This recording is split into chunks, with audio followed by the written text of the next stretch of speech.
Welcome back to the channel. We're going to continue on with the electrical. We're making great progress. We've got most of the house all wired in and ready for inspection, but we still have to work on this panel here and grounding this entire system. So we're going to be running a ground from here. There's a U for ground over on the wall back here. That we're going to be running a copper 6-inch gauge copper wire between the two, and then to the outside. We're also going to be putting in two 8-foot copper ground stakes that are going to be connected to the outside meter panel to connect that grounding system as well. So we'll get busy with that today and see if we can get this done. Once that's done, the only thing left to do in this house is actually wiring this panel, and that's our last stage of this inside work before we can call for actual electrical inspection. So we're getting closer, so come with us as we get this going today with grounding.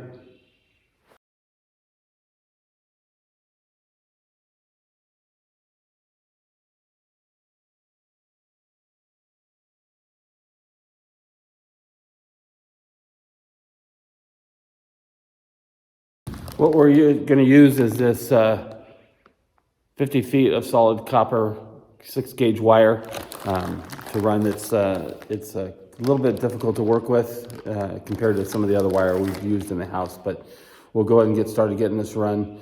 And for those unfamiliar with a U for ground, it is a series of rebar that runs in the foundation in the footers, and then is tied up to a stub up through the foundation and into the wall here. Well, because of how stiff this stuff is and hard to work with, there's no way to unspool it and try and figure it out underneath the house. So I'm just going to unspool it here and measure it out. I've got about 24 feet or 25 feet, so I'm going to give myself an extra 3 feet just to work with bends and everything else I need. So that should get it. So we'll just stretch it out and go over there.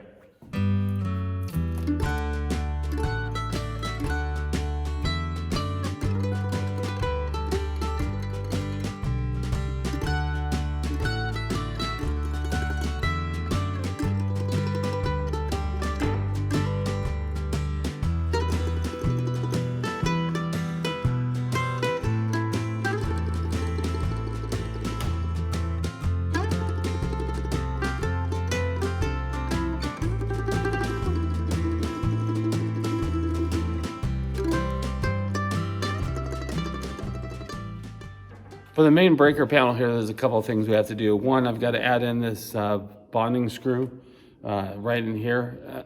What this screw will do is bond the neutral bar to the cabinet and ground these out. And then I also have to add in these square D ground bus bars into the sides here that we'll use to connect all of our grounding wires from our cables to that on each side, and then run our neutrals and to this bar, and then the hots to the actual breakers. But we'll go ahead and get these installed and get the grounding screw in.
All right, now that I have those installed, I can start running the copper wire from here and then run it down through the floor and then to the outside meter panel and then also to the UFR ground.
All right, now we're hooked up from panel to meter box. So that's good to go. Now we just have the UFR ground from here to the UFR ground over in the master bathroom toilet area. So we'll get that run next.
All right, well, now I've got the ground from this box all the way to the breaker box grounded to those terminals, and now we'll run the other one from the breaker to the UFR ground.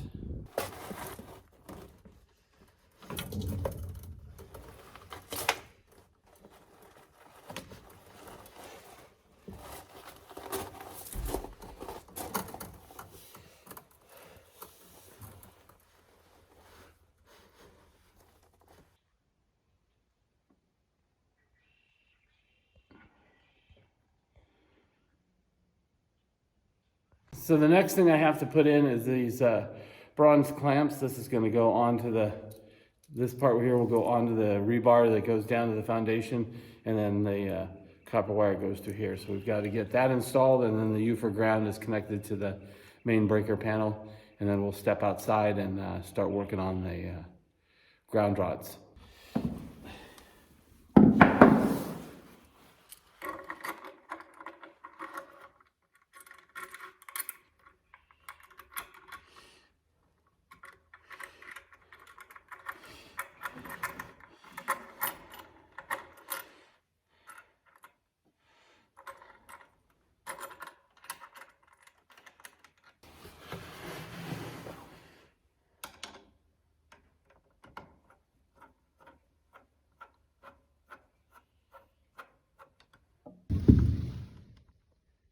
If I understood the code right, now that we got the U for ground there, because it's got to be accessible to the house, or we have to be able to see it for the future issues according to the electrical code. So you got to put a faceplate on.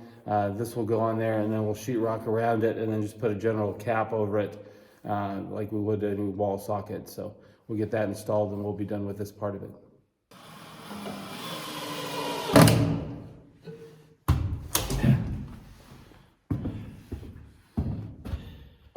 All right, so with that installed, we've got everything done in the house as far as grounding goes. Now we step outside, start working on the ground rods. And just for reference on these are 1/2 inch copper coated ground rods, and we'll 8 feet long. So we've got to drive them in to where they're about this far out of the ground. That's a lot of driving in this, and so I'm going to use a post hole driver instead of trying to hammer these. We'll see if we can get it done. Like I said, the ground's still frozen and we've got ice and snow, so we're going to give it a hell of a try here and see if we can get it going.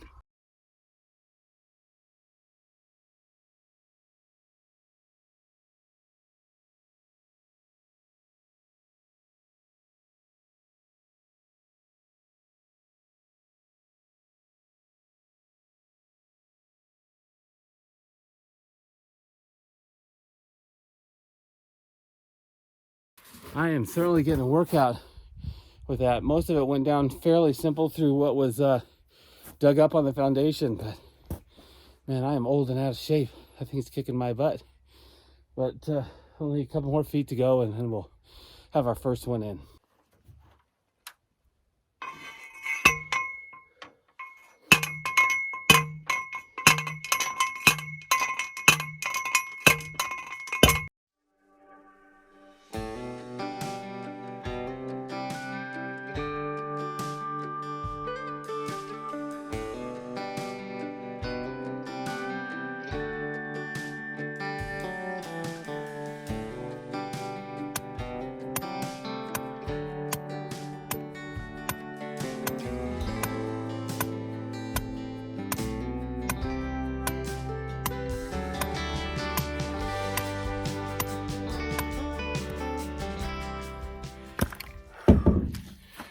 Oh man, that last bit is a tough part, man. Tough. Man, I'm worn out. Anyway, I got both those in, and now we'll start running our clamps to each one of those. We'll run a copper line from here down to the first one right down here, and then down this way to the second one.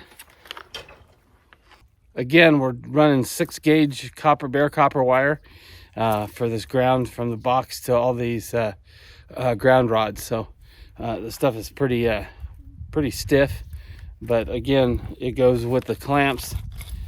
These will go on the actual rod and clamp on there, and then this end will slide into the copper piece.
So here's a little FYI.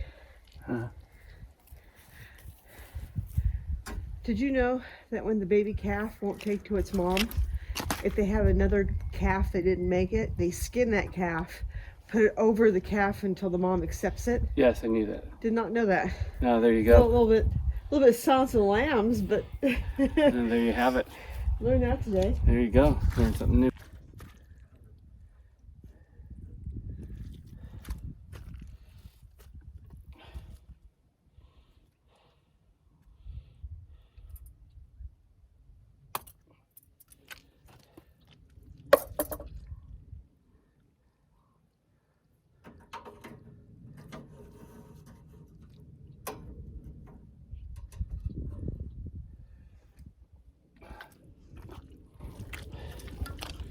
All right, so the last thing I need to do here is I got to get a piece of 1-inch conduit, and I'll run the 1-inch conduit down below. All this down here, from here down, will be filled back in.